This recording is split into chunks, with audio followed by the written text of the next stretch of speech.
beloved co-preacher, Brother Boben. Tayo po'y manalangin, mga minamahal. Opo, dakilat mapagpala amang banal, Diyos na makapangyarihan sa lahat, ang kamamahal na Panginoong Hesus, Diyos na banayad sa pagkagalit sa kahabagan sa pangunang panalangin po, aming ginagalang mga pastor and time prophet, beloved evangelist Will de Almeida, maraming salamat po, Lord God, sa paglangis mo sa bawat bahagi na yung banal na gawa, tapos natigit sa pagkilos mo mainam sa aming kalagitnaan, sa yung Santong Espiritong naggalak sa mga puso, at bagong lahat, kami po yung nagpakumbaba, lalo abang lingkod, nagawang pagkukulang, pagkakamali, pagkasala, kabaga mo po kami patawarin, lubos-labis po kami nagsisi sa aking mga labi, mahal na Panginoon, ikaw po maglagay, makatagad, dapat bigkas. Buksan mo po ang pangunawa kay sipan ng bawat na pag-inihig at patuloy mo kaming samahan ng iyong kapangyarihan sa pangalan ni Jesus, and will send out, Satan cast out, be bound into hell, and be there forever in the name of our dearest Jesus we pray. Amen and amen. Everybody say, praise the Lord. Una tigit sa lahat, ang pinakamataas na pagpupurit, pasalamat, kaluwalhatian at kadakilaan ay tangi lamang sa ating Diyos na buhay at makapangyarihan, walang iba sa ating pinakamamahal na Panginoong Jesucristo. At ako po'y nagpaabot ng dobling paggalang sa ating pong beloved evangelist Will de Almeida, the end-time prophet of our loving God, at patuloy pong ating pag-alala kailanman ay hindi natin malilimutan ang mga turong aral na iniwan ng ating beloved Armastan Pastor, our beloved Mama Dear, at ako po'y nagpaabot ng paggalang, pagbati sa mga beloved children ng ating beloved parents in the Lord, at magandang hapon po sa inyo lahat sa ating pinagpalang mga bago, at sa lahat ng ating viewers sa ating live webcast. Ating ngayon, mga minamahal, facing battles with God. Facing battles with God, o sa Tagalog, pagharap sa mga laban na kasama ang Diyos. Basahin po natin ang ating teksto. Kindly sa ating mga beloved Bible readers. The book of Deuteronomy, chapter 20, verses 1 and 4. Amen. When thou goest out to battle against thine enemies, and seized horses and chariots, and a people more than thou, be not afraid of them, for the Lord thy God is with thee, which brought thee up out of the land of Egypt. And it shall be, when ye are come nigh unto the battle, that the priest shall approach, verse 4, for the Lord your God, he is he that goeth with you, to fight for you against your enemies, to save you. The Gospel according to St. Luke, chapter 10, verse 19. Behold, I give unto you power to tread on serpents and scorpions, and over all the power of the enemy, and not by enemies hurt you. Verse 20, notwithstanding, in this rejoice not, spirits are subject unto you, but rather rejoice, because your names are written in heaven. God bless you po. Kindly sa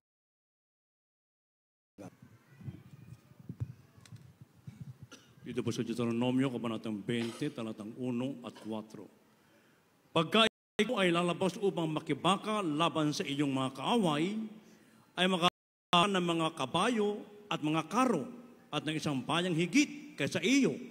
Huwag kang matatakot sa kanila, sapagkat ang Panginoon Diyos ay sumasa iyo, na siyang naglabas sa iyo sa lupain ng Ehipto. Sapagkat ang Panginoong ninyong Diyos ay siyang yumayaong kasama ninyo, upang ipakipaglabang kayo sa inyong kaaway, upang kayo'y iligtas. Dito po sa Ebanghelyo ni San Lucas, talatang 10, talatang 19-20. Narito, binigyan niyo ng kapangyarihan na inyong yurakan ang mga ahas at mga alak, at sa ibabaw ng lahat ng kapangyarihan ng kaaway, at sa anumang paraan gayumay, huwag ninyong ikagalak ito, na ang inyong mga espiritu ay nagsisuko sa inyo, kundi inyong ikagalak na nangasusulat ang inyong mga pangalan sa langit. Amen. Palakpakan po natin ng isang malakas na palakpak ang ating mahal na Panginoon. Sabay-sabay muna tayong pumalakpak ng may galang. At lahat magsabi ng malakas na praise the Lord. Ang ating mabait na Diyos sa langit, ang ating pinakamamahal na Panginoong Hesus, ang magpala ng kanyang banal na salita. Facing battles with God, Sa Tagalog, pagharap sa mga laban na kasama ang Diyos. Sa banal na kasulatan, mga minamahal, pag binasa natin, merong mga tumalikod dahil sa laban. Nakalimutan nilang ang kailangan nilang ating mahal na Panginoon. Sa ating kasalukuyang buhay, mga minamahal, sa katotohanan, talong pagdating ng pagsubok, mga minamahal, iniiwanan nila ang mahal na Panginoon. Para tila bagang kalutasan ng problema pag wala na ang mahal na Panginoon. Meron akong nabasa ang sabi, yung payong daw, mga minamahal, ay kailangan natin kapag umuulan. Pero hindi ibig sabihin, ang payong ay magpapahinto sa ulan. You have an umbrella just to cover yourself against the rain. Para lang makoberan ng iyong sarili. Para hindi ka mabasa, kailangan mo ang umbrella. Ganon din sa mahal na Panginoon. Kailangan natin ng Diyos. Hindi ibig sabihin, pag naglingkod sa mahal na Panginoon, ang lahat ng problema, stop na. Hindi na stop ang problema, mga minamahal. Ang problema ay parang ulan na merong tinatawag na panahon na darating. At lalo na sa ating bansa, mga minamahal, 25 typhoons ang pumapasok every year after letter Z ng alphabet. Kaya hindi mo pwedeng sabihin, ayoko ng ulan, ayoko ng bagyo, para magkaroon ako ng maayos na pananim, para ako'y makapaghanap buhay. Walang pwedeng magsabi niyan dahil ang ulan at bagyo ay bahagi ng ating buhay. Nasa tropical country tayo, mga minamahal. Ganon din sa buhay natin. Hindi natin pwedeng sabihin, mahal na Panginoon, maglilingkod ako sa iyo, maglilingkod ako sa iyo, paglilingkod kita. Alisin mo lang o stop mo ang problema. Problema, mga minamahal, pero meron tayong Diyos. Para pagdating ng problema, ang Diyos ang siyang cover sa atin. Ang Diyos ang kapangyarihan. Ang Diyos ang ating kailangan. Para anumang problema ang darating, ang Diyos ang siyang maglulutas nito para sa atin. Kaya sabi ng ating nabasa, facing battles with God. Humarap ka sa mga laban na kasama mo ang Panginoon. Sa ating nabasa, mga minamahal, pag ikaw daw ay lumabas at makibaka, laban sa iyong mga kaaway, ng higit pa sa isang bayan kaysa sa iyo. Ibig sabihin, dumating na ang problema.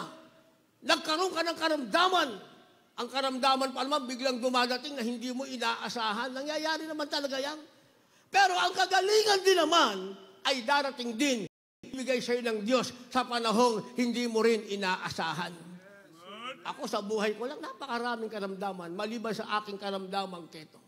Pagkatapos gumaling ang aking karamdaman, ketong mga minamahal, ang una kong hinarap na karamdaman, first crusade natin sa Cebu, 1991, December, mga minamahal. Sabi nung kasama ko, kumain ka, Brad, kasi nag-fasting kami ng 12 days.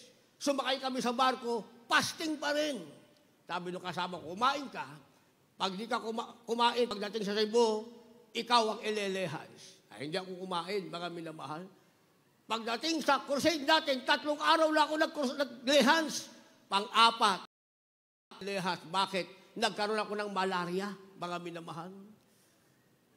December, palagi akong nanalangin, mahal na Panginoon. Regalo mo na sa akin yan sa birthday ko. May malaria pa rin ako. Mahal na Panginoon, regalo mo na sa akin yan. Sa birthday mo, December 25. Mahal na Panginoon, regalo mo na sa akin yan. Sa bagong taong darating. Andun pa rin yung aking malaria, mga minamahal. Pero isang araw, binigyan ako ng lakas ng mahal na Panginoon. Pumunta ako sa pulpit, sa Lumaliches. Nagpuri ako mag-isa ron. Talon ako ng talon. Pinawisan ako. Pagkatapos kong magpuri, nagulat ako sa aking sarili. Wala ng aking karamdamang malaria. Ako sa Baguio, mga minamahal, nagkrusada tayo sa Tayog. Doon, pamilya-pamilyang ketongin ang aming binautismohan sa pangalan ng ating pinakamamahal na Panginoong Jesucristo, sa pangunang panalangin ng ating mahal na magulang sa Panginoon. Hahawakan namin sa ilong, paglubog sa tubig, tanggal ang ilong. Dahil sibir ang kanilang karamdaman, mga minamahal. Pero pamilya-pamilya, pinagaling ng ating Kristo. Dumating sa akin ang problema. Yung dalawa kong kasama nag-away. Doon sa pulpit, pinagpupurihan namin ako'y sumigaw. Ayoko nang mangaral ng Ebanghelyo. Dahil nainis ako doon sa dalawa kong kasama, mga minamahal. Tagumpay ako sila, nag-aaway. Bigla akong nagbamit, lost bowel, magdamag, mga minamahal. Ang naging itsura ko para akong nag-40 days. Nag-request na lang akong ihatid sa amin. Doon ko hintayin yung aking kamatayan. Pasakal ng paliit yung aking hininga, mga minamahal. Pero bago ako nalugutan ng hininga, sabi ko, mahal na Panginoon, ano man ang aking kasalanan, patawarin mo ako. Kung ako'y gagamitin mo pa, ngayon, pagalingin mo ako. Eh yung tatay ko, nag-request na ng prayer warrior. Pagdating ng prayer warrior, ang nililihas yung tatay ko. Sabi ng tatay ko, hindi ako nililihas nyo. Yung anak ko, ayan, mawala ng buhay. Pero pagkatapos kong manalangin sa kahabagan ng ating mahal na Panginoon, bumalik ang aking hininga, nagkaroon ako ng lakas. Pinaguling-uli ako ng ating mahal na Panginoon. At pagkatapos niyan, mga minamahal, sa Lucena naman. Fasting din ako, mga minamahal. Nakialam ako sa construction kasi gusto ko matapos kagad. Pag nakakita ko ng trabaho, gusto ko matapos kagad. Walang kain-kain. Tinapos namin at pagkatapos kumain ako ng ginatan, walang laman yung aking tiyan. Bumalik uli yung aking karamdaman. Yung ako'y nagbamit, lost bowel, mga minamahal, sinundo ako ng dalawang anghel. Pero ako'y nanalangin, mga minamahal, malapay noon, hindi pa ata panahon. Karakadaka, lumakas uli ang aking katawan, pinagaling ako ng ating pinakamamahal na Panginoong Jesucristo.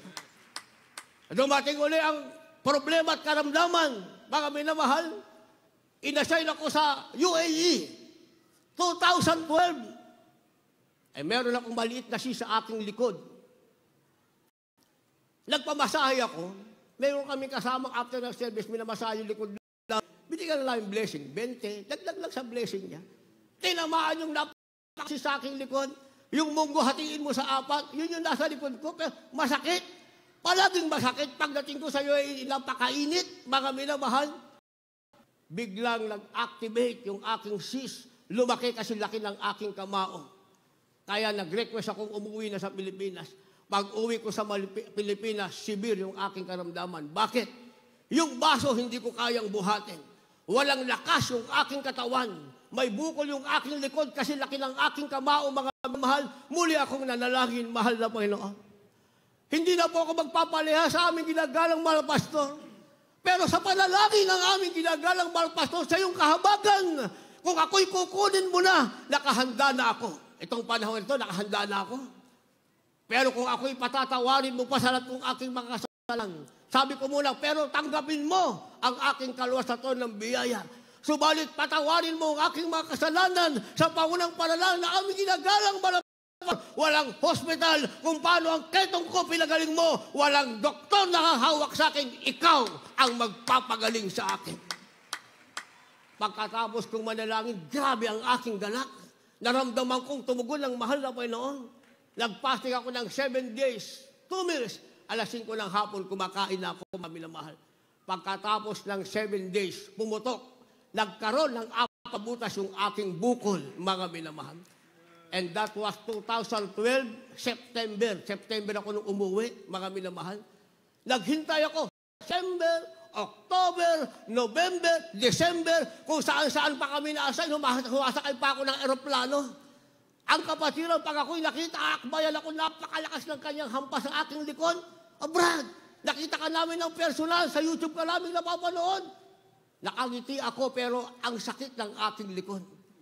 Ang nakalakay sa likod ko, 3 tuwalya.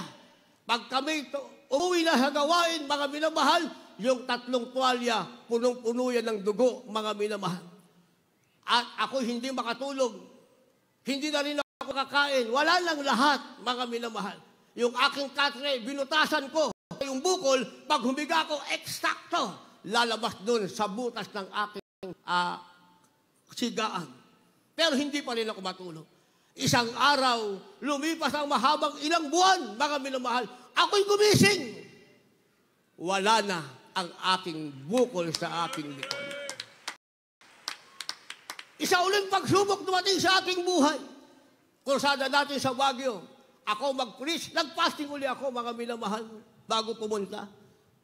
Pero 5 minuto na lang, tapos na yung aking puri, magbe-break na rin ako.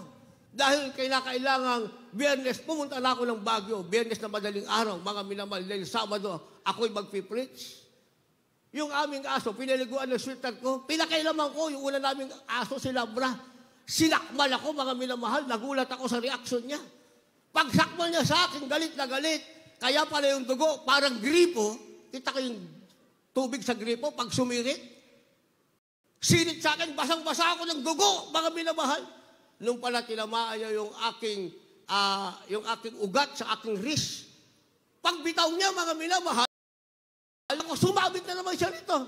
Pagsakmal niya sa maselang bahagi, konting-konti lang ako nakausog, mga minamahal. Sinakmal uli ako sa aking binti, pasok naman yung dalawa niyang pangil. Hanggang sa kahuli-hulihan at saka ako sumigaw ng Hallelujah, praise the Lord. At saka siya tumigas, mga minamahal. Pero, grabe na ang wasak na yung aking katawan. Sabi ng aking sister, ano? Alam ko na nasa isip niya, isa lang ang sinasabi ko. Hindi ako nagsasalita, sinasabi ko, buhay ang Diyos.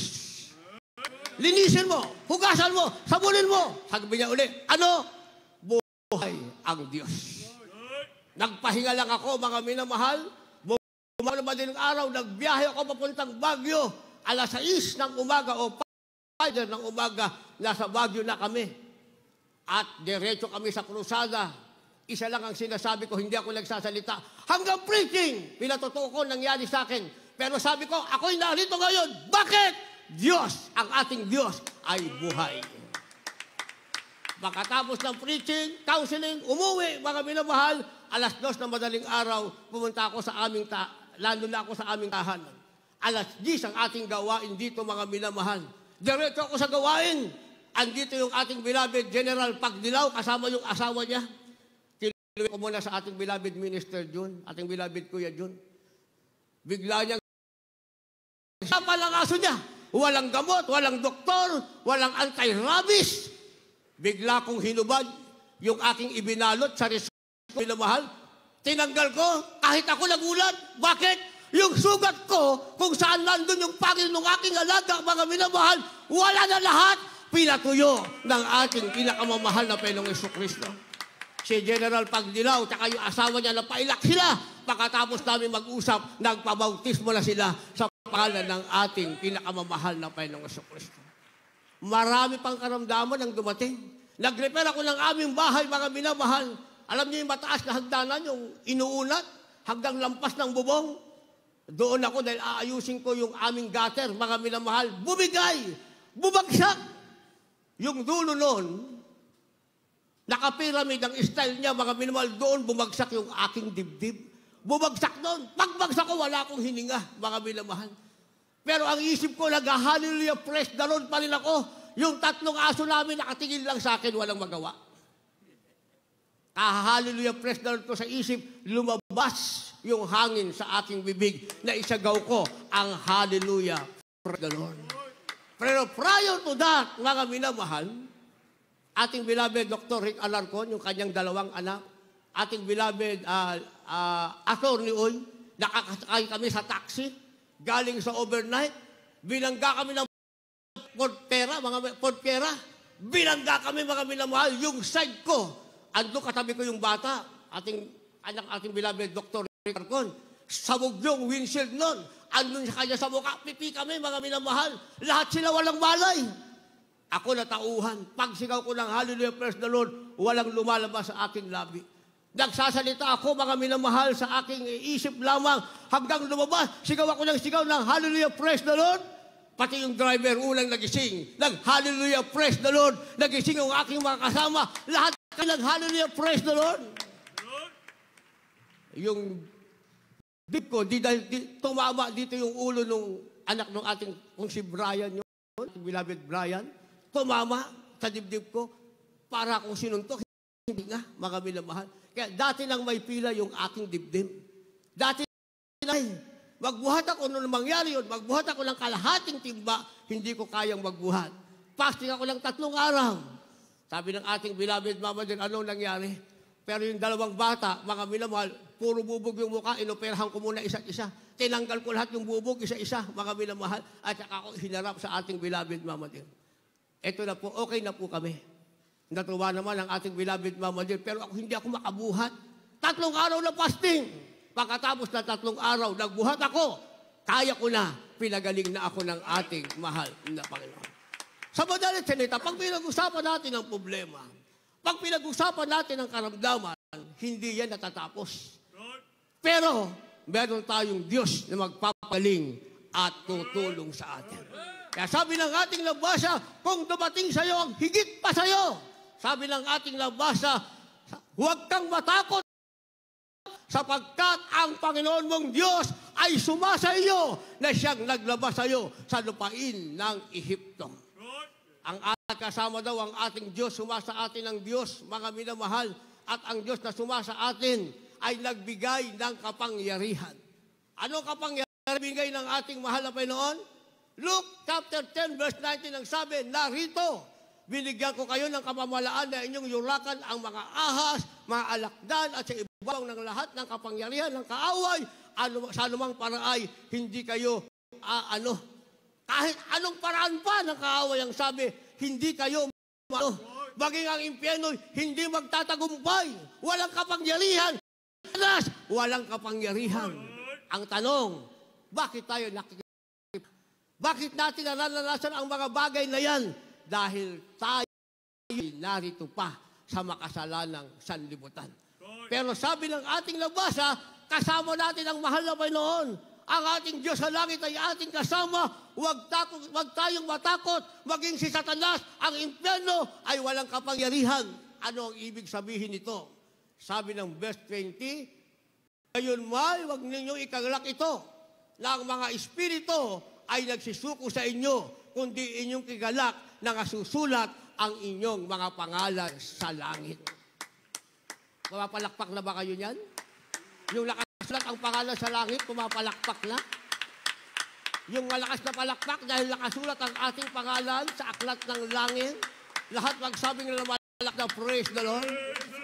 Pag hindi mo naranasan yan, hindi mo maranasan ang kapangyarihan ibinigay sa iyo ng Diyos. Pag hindi mo naranasan yan, sa makatuwid, hindi mo naranasan, hindi mo maranasan ang kapangyarihan ng Diyos, wala kang pangalang nakasulat sa aklat ng langit. Kung maranasan mo, ang sabi, huwag kang matatakot.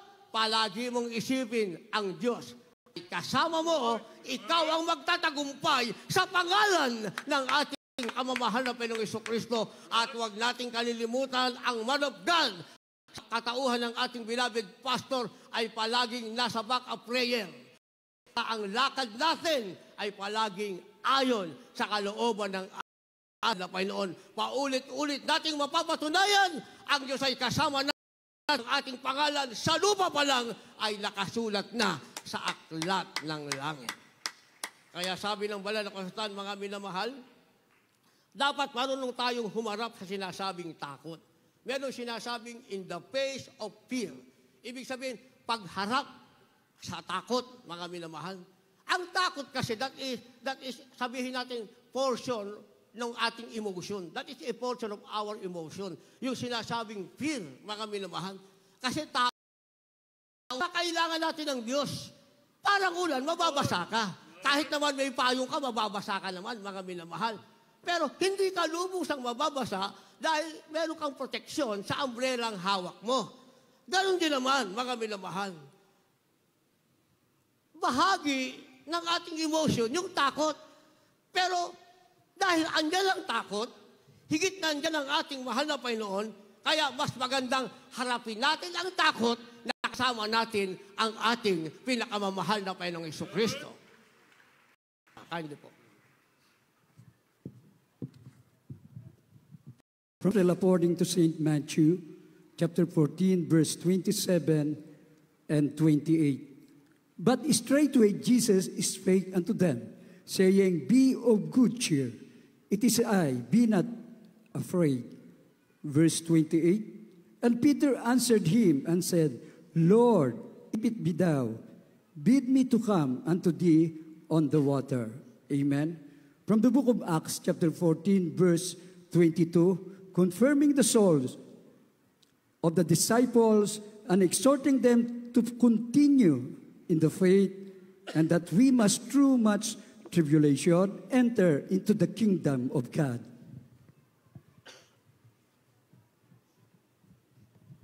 Mateo Kapitulo 14, versikulo 27 at 28. Dapat pagdakay nagsalita sa kanila si Jesus at nagsasabi, laksan niyo ang inyong loob. Ako nga, huwag kayong mga takot. At sumagot sa kanya si Pedro at nagsabi, Panginoon, kung ikaw nga ay paririan mo ko sa inyo sa ibabaw ng tubig, dito po sa Gawa 14:22, na pinatitibay ang mga kaluluwa ng mga alagad at inaaralan sila na nagsipanatili sa pananampalataya at sa mamagitan ng maraming mga kapigatian ay kinakailangang magsipasok tayo sa kaharian ng Diyos. Palakpakan po natin ang ating mahal na Panginoon, sabay na palakpak na may galak, at lahat magsabing na malakas na praise the Lord. In the face of fear, pag binasa natin yung ni Pedro, mga minamahal, pumunta ka. Kung nasaan ang ating malapat, dun ka. Huwag kang hihiwalay, mga minamahal. Kaya sila Pedro ay nasa bangka, nasa boat, mga minamahal. Nakita nila ang ating mahal na Panginoon, nandoon sa dagat. Silang lahat ay natakot. Ang sabi ng ating pinakamamahal na Panginoong Jesucristo, sa verse 27 ng ating nabasa, Matthew chapter 14, ang sabi, laksan ninyo ang inyong loob. Ako nga, huwag kayong matakot. Ang Diyos ay Diyos nga. Ang ating pinakamamahal na Jesucristo ay Diyos nga. Diyos na makapangyarihan sa lahat. Lakasan mo ang loob mo at huwag kang matakot. Ituloy natin ang basa. Sabi ng verse 28, sumagot sa kanya si Pedro, nagsabi, Panginoon, kung ikaw nga ay paparayanin mo ako sa iyo sa ibabaw ng tubig. Nasaan ang ating mahal na Panginoon? Nasa ibabaw ng tubig. Ang ibig sabihin, isang kalagayang hindi maganda anytime ay maaaring lumubog si Pedro. Pero kung nasaan ang mahal na Panginoon, para mawala ang takot mo at lumakas sa loob mo, kung nasaan ang Diyos, kahit nasa ibabaw pa ng tubig, nasa ibabaw ng bundok, o nasa hangin, nasa ere, pumunta ka ron. Kagaya ni Pedro, lumapit siya sa ating mahal na Panginoon at may siyang napatunayan na wala ang kanyang takot. Paghakbang niya sa bangka, isang paa, hindi siya lumulubog. Dalawang paa, hindi siya lumulubog. Naglakad siya sa tubig, nakalapit sa ating mahal na Panginoon, hindi siya lumulubog. Bakit? Dahil ang nilapitan niya, ang Diyos na magbibigay sa kanya lakas ng loob, ang Diyos na mag-aalis ng kanyang takot. Kaya ang sabi ng verse 29, at sinabi niya, halika, lumunsad si Pedro sa daong at lumakad sa ibabaw ng tubig at pumaroon kay Jesus. Sa madalit salita, nakalapit si Pedro sa ating mahal na Panginoon. Saan siya naglakad? Inilapit ba ang bangka? Si Pedro ay naglakad sa ibabaw ng tubig. Bagamat delikado, alam niyang siya'y lulubog, ang pupuntahan niya ang ating mahal na Panginoon, nakita niya ang kapangyarihan ng ating pinakamamahal na Panginoong Jesucristo.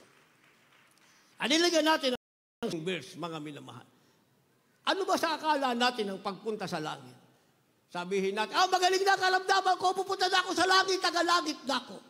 Lutas na ang problema ko, masaya na ang aking buhay, sagana na ang aking buhay, nakapag-aral na yung aking mga anak, may makadominum na, may kanya-kanya ng pamilya, naglilingkod naman kami sa Diyos, pupunta na kami sa langit.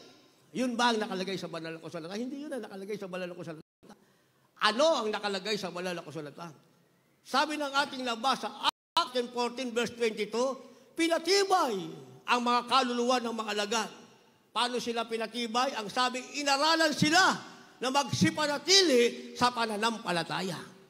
Yung aral, kailangan natin manatili sa pananampalataya ng pangaral na palagi nating napakinggan sa ating beloved Honorable Evangelist Will de Almeida, the end-time prophet of our loving God, ating beloved Arbaston Pastor, our beloved Mama Dear.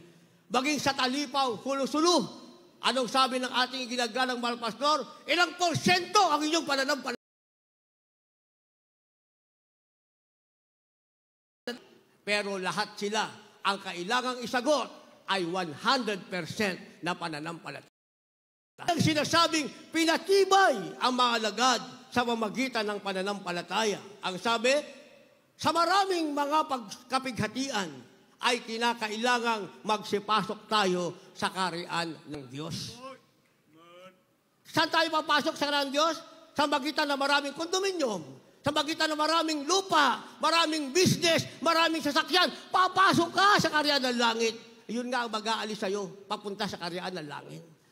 Doon ka mapopokus, yung pinag-aralan mo, yung diploma mo, yung natatanggap mo, yan ang mag-aalis sa'yo sa kaharian ng langit. Pero ang sabi ng banal na kasulatan, sa pamamagitan ng maraming pagsubok, tayo ay papasok sa kaharian ng langit. Yung palang pagsubok ang kailangan, mga minamahal, prerequisite yan. That is the prerequisite for you to be able to enter into the kingdom of God. Without that hindi ka papasok sa kaharian ng langit. Kaya pag alam mo ito, ka sa pagsubok, hindi ka natatakot. Harapin mo! Pagsubok, harapin mo! Huwag kang palipat-lipat, huwag mong takbuhan, harapin mo! Sa pangalan ng ating mahal na Panginoon, na mamagitan ng maraming pagsubok, palagi nating alalahanin na tayo ay papasok sa kaharian ng langit. Dahil pag hindi natin nagawa yan, mga minamahal, at hindi ka pumasok sa kaharian ng langit, merong tinatawag na place of torment where worms is diet not and fire is never quenched. Ano yung place of torment? Yan yung hell. Ipinangaral lagi ng ating beloved honorable parents in the Lord na sa banal na kasulatan. Hell is the place of torments where worms diet not and fire is never quenched. Pag hindi ka nakapasok sa langit, hindi mo ginamit ang pagsubok, natakot ka, hindi ka pumasok sa langit, babagsak ka sa impyerno, lalong walang katapusan ang pagsubok mo. Yung trials mo will be never end. Walang katapusan. Bakit? You will be tormented day and night forever and ever. Saan? Sa tinatawag na place of torment. Ang kasama mo dyan, apoy na hindi nabubugnaw at uod na hindi namamatay. Salubungin na lang natin ang sinasabing pagsubok. Sinasabi, facing battles with trial, with God. Harapin natin ang laban ng ating Diyos, ang pagsubok o ang laban, gamitin natin para tayong lahat pumasok sa kaharian ng langit. Kaya ikaw na baguhan, bakit ka nandyan? Kagaya namin. Ako'y narito may pinagaling ng mahal na Panginoon. Ang karamihan dyan, TB diabetes, asthma, goiter, heart disease, mga cancer, mga tinaningan na ng doktor, hanggang ngayon buhay pa. Kaya nga nakabibless yung ating mga kapatiran kahit saan, mga lola na sila ngayon, mga minamahal. Yung apong inaalagaan, nagsilaki na, nagkaroon ng apo sa paulit-ulit na apo.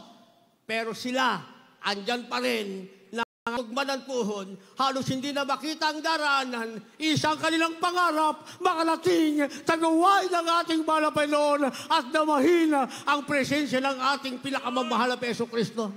Kaya kayong mga anak, mga apo, napakaswerte nyo habang buhay pa ang mga lola nyo. Samahan nyo sila sa gawain. Habang kayo ay ginaguide ng mga lola nyo sa gawain, samahan nyo sila para pagpikit ng kanilang mata, sanay na kayo, hahanapin nyo palagi ang gawain ng ating mahal na Panginoon. Dahil pag hindi nyo hinap ang gawain ng mahal na Panginoon, ang kalaban ay darating at darating, hindi nyo kasama ang mahal na Panginoon. Ang kaaway ay darating, hindi nyo kasama ang mahal na Panginoon. Ang kaaway, dadaling kayo sa sinatawag na impyerno. Ang kasama nyo dyan, hindi ang lolo't lola nyo. Hindi ang mga magulang nyo, ang kasama nyo dyan ay uod at apoy na hindi namamatay. Kaya sabi ng ating nabasa, patibayin natin ang ating sarili. Sa magitan ng ating pananampalataya at sa mapagitan ng maraming pagsubok, gawin nating hagdanan upang tayo'y pumasok sa kaharian ng langit. Kaya meron sinasabing the delight of duty. Habang tayo naglilingkod sa Diyos, mga minamahal, kailangan meron tayong saya sa ating tungkulin. Lahat tayo may tungkulin. Kahit na ordinary member ka, Kahit na ikay ginagamit pala na ubasan, mga awit, mga ral, lahat tayong may tungkulin. Kinakailangan tayong saya sa ating tungkulin. Sinasabing, the delight of basa. Kindly po. The book of John, chapter 14, from verse 15 up to verse 18. If you love me, keep my commandments, and I will pray the Father, and he shall give you another comforter, that he may abide with you forever, even the Spirit of truth, whom the world cannot receive, because it seeth him not, neither knoweth him, but know him, for he dwelleth with you, and shall be in you. I will leave you comfortless. I will come to you. The book of Proverbs, chapter 4, verse 6.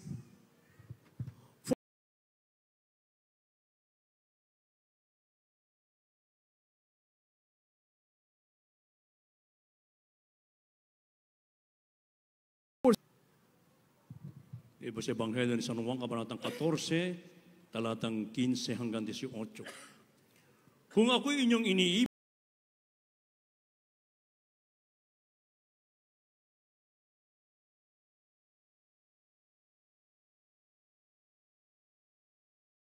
man,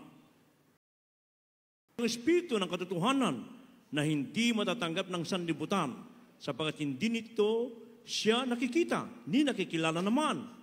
Siya'y nakikilala ninyo sapagkat siya'y tumataan sa inyo at sa inyo. Hindi ko kayo iiwang mag-isa, ako'y paririto sa inyo. Dito po sa Kawikaan, kabanatang 4, talatang 6. Huwag mo siyang pabayaan at iingatan kanya. Ibigin mo siya at iingatan kanya. Amen. Palakpakan po natin ang malakas na palakpak ang ating Panginoon. Lahat magsabi ng malakas na praise the Lord. The delight of duty, ibig sabihin ang saya sa tungkulin. Kinakailangan meron tayong saya sa ating tungkulin. Masaya kami sa aming tungkulin. Ako sasabihin ko, masaya ako sa aking tungkulin. Wala na akong hihingin pa sa mahal na Panginoon. At ginagampanan namin ang aming tungkulin, mga minamahal, hindi sa aming sariling kakayanan. Wala kaming kakayanan. Lalo ng ibang lingkod, walang kakayanan. Kasi nung una pagbasa ako ng banal na kasulatan, hindi ko nga ito maintindihan. Lalo na yung King James Version, hindi ko nga maintindihan. Yung salita ng repentance, redeem, hindi ko nga maintindihan ano ang ibig sabihin nun. Pero sa ako ng libro sa National Library, malaking libro dun ha. Yung mga architecture mo, nagtaka ko bakit nung basahin ko banal na kasulatan, hindi ko maintindihan. Yun ang katotohanan, mga minamahal. Kaya nag-dictionary pa ako, yung James Version natin. Nag-dictionary pa ako para maintindihan ko. Lalo lang mangaral. Ang ibig sabihin, pinagpala tayong narito. Tayong lahat, pinagpala. Bakit? Dahil pinili tayong totoo ng ating pinakamamahal na Panginoon. Dahil Diyos ang pumili sa atin, hindi tayo iwanan sa ating mga laban. Kaya dapat maging masaya tayo sa ating tungkulin. Yung purity ng ating beloved, almost not part of our beloved Mama Dear, paulit-ulit, pag nadaan ako, lagi kong sineshare. Sabi ng ating beloved Mama Dear, ang tunay na Kristiyano, hindi yung mapalalanginin. Bakit? Kami mapalalingin kami.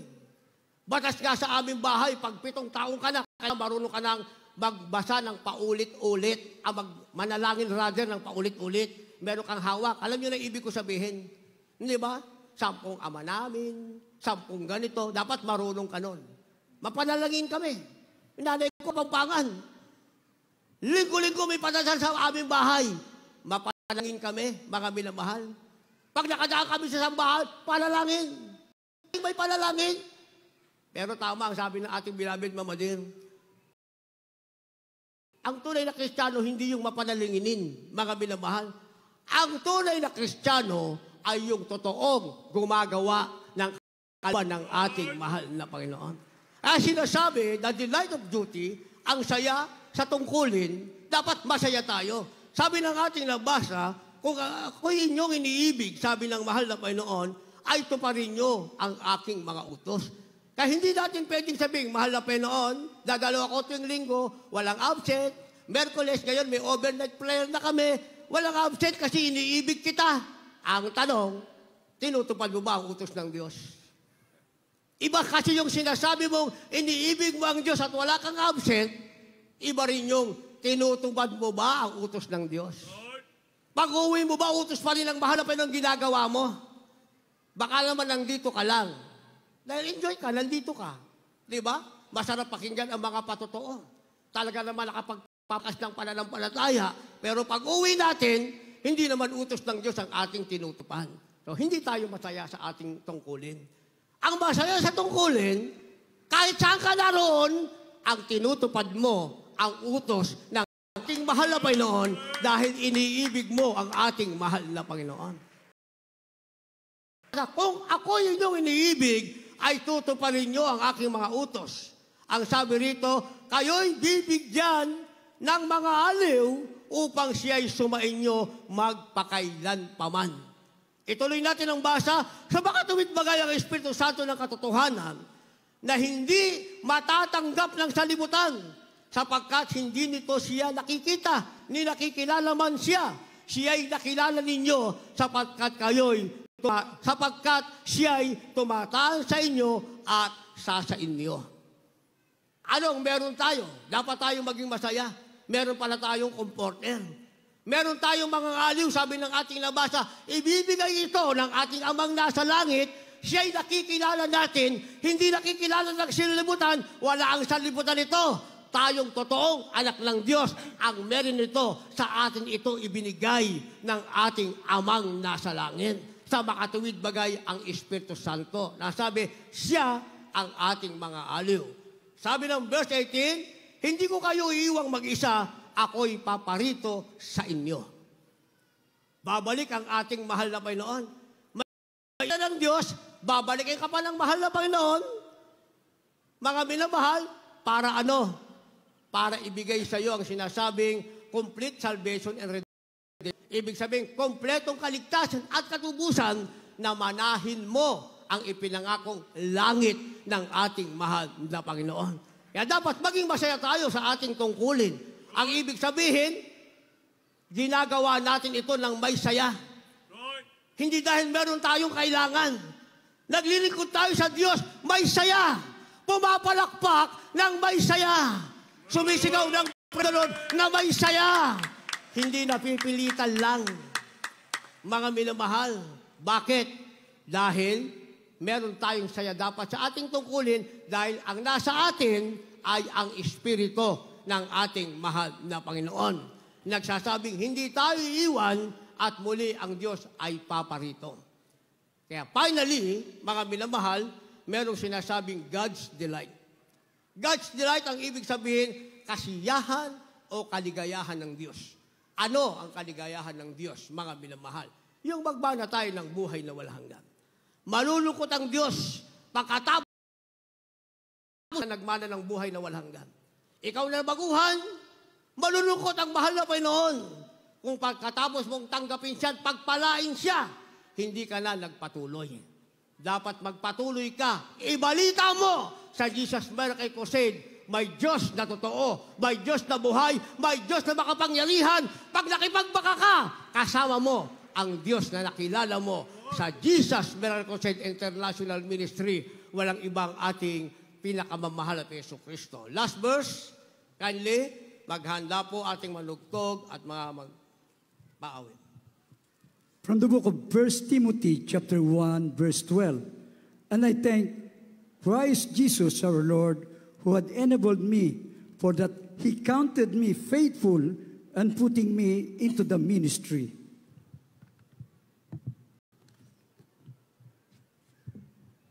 Unang Timoteo Kapitulo 1, verse 12. Nagpapasalamat ako sa Kanya, nagpapalakas sa akin, kay Kristo Jesus na Panginoon natin, sapagkat ako'y inari niyang tapat na ako'y inilagay sa paglilingkod sa Kanya. Palakpakan po natin ang ating mahal na Panginoon. Last verse na tayo. Ibigay natin na isang masigabong palakpak na may galak para sa ating mahal na Panginoon. Ang lahat magsabi na malakas na praise the Lord. Purihin ang ating mahal na Panginoon. God's delight.